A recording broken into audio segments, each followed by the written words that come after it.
resoldrem un exercici d'espectrometria de masses.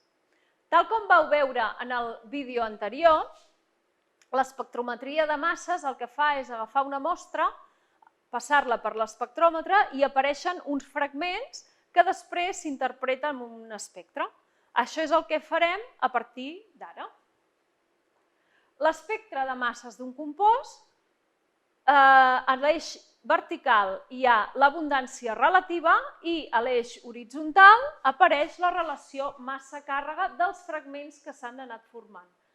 L'espectròmetre trenca fragments i aquí ens apareixen amb diferent abundància els que apareixen. Farem servir una mostra problema per determinar la interpretació d'un espectre de masses. En aquest cas tenim una mostra que conté carboni, oxigen i hidrogen i la proporció amb la fórmula empírica és C3H8O.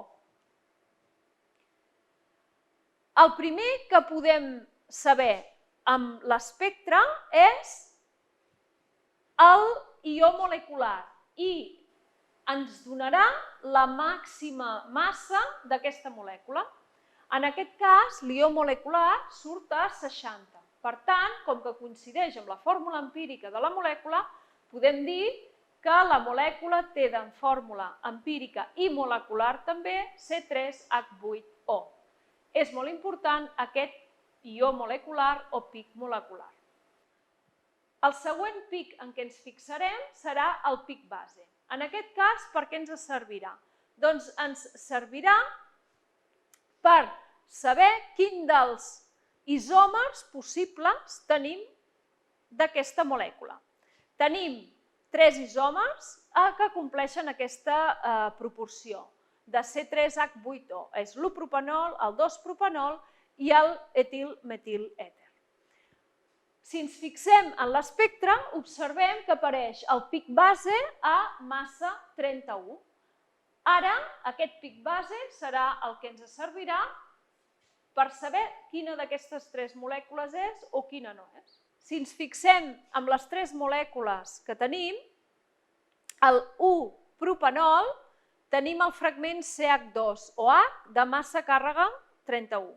També apareix, en el cas del metoxietà, el OCH3, que també pesa 31. Té la relació massa-càrrega 31. Però aquest fragment no seria freqüent, ja que els trencaments de carboni i oxigen directament no solen produir-se. Per tant, amb això podem deduir que aquest espectre concret correspon al del 1-propanol. Per tant, hem deduït que l'espectre correspon a l'1-propanol o propan-1-ol.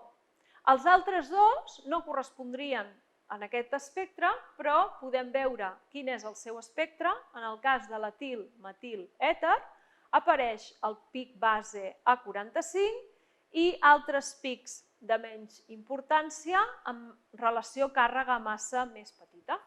I en el cas del 2-propanol o el propan-2-ol, també apareix el pic de màxima intensitat a 45, apareix altres pics, sobretot el de 29, que ens determinarà si és una o altra molècula.